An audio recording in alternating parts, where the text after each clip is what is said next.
Okay, what about after you retire?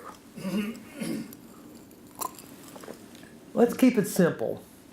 Let's say you basically have two pots of money when you retire.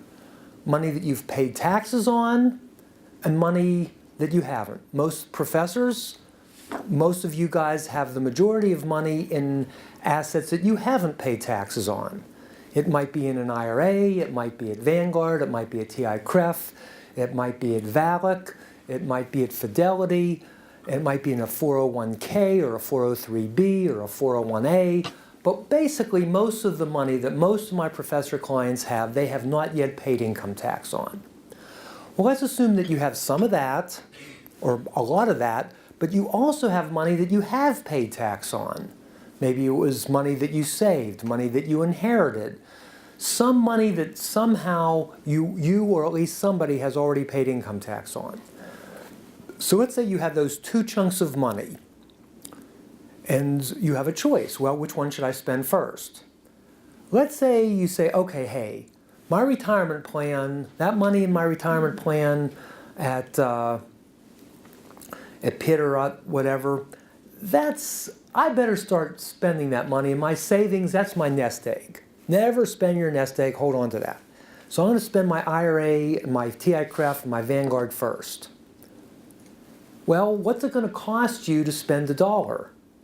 Depending on your tax bracket, it might cost you $1.33, it might cost you $1.40. And the reason is because when you take money out of an IRA or 401k or 403b, remember you haven't paid tax on that money. So to spend $1, you're going to have to reduce your portfolio by $1.30 or $1.40. Compare that to taking out money from the portfolio that you have already paid tax on. It's only good, other than capital gains, and even capital gains is just on the appreciation, it's only going to cost you $1 to spend $1. So you get to preserve the interest on that extra 40 cents. Well, it doesn't sound like a lot unless it's much more than 40 cents and it's much more than 1 year. So Mr. Blue, he says, pay taxes later. I'm going to spend my after-tax dollars first. When I run out of them, then I'm going to go to my IRA. Mr. Yellow up here says, hey, I'm going to spend my IRA first, then after run out of that, then I'm going to spend my after-tax dollars, and you'll see over a lifetime, there's more than a $1 million difference. All right? Moral of the story, don't pay taxes now, pay taxes later, in the accumulation stage, and in the retirement or spending stage. And guess what's going to come up, by the way, is the after-death stage. And it's going to be the same thing. Don't pay taxes now, pay taxes later during the accumulation stage, the distribution or retirement stage, and the estate stage, with the exception of Roth IRA conversions or Roth IRAs. Okay, I'm going to skip over the assumptions.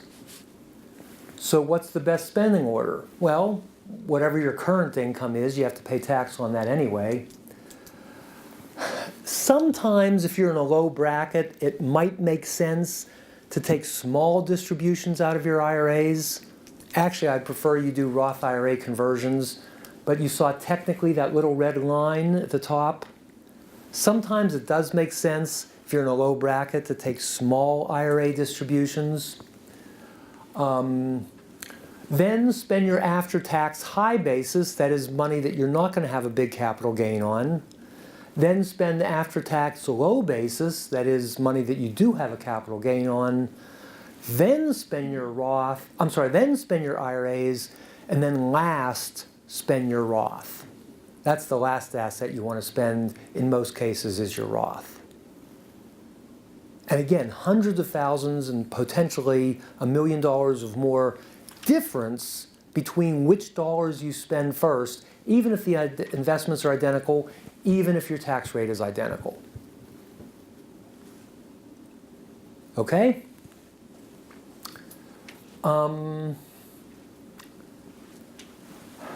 now we get to one of the great mysteries of life.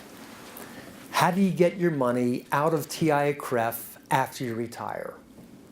Very few people understand it. The misunderstanding results in horrendous decisions. And I will tell you, as both a CPA and an attorney and as a financial advisor, most financial advisors will give you very bad advice in this area. I will give you very good advice. Mine will be significantly different than you're going to hear from 9 out of 10 advisors, so you should know that already. I should also mention that not every contract is the same.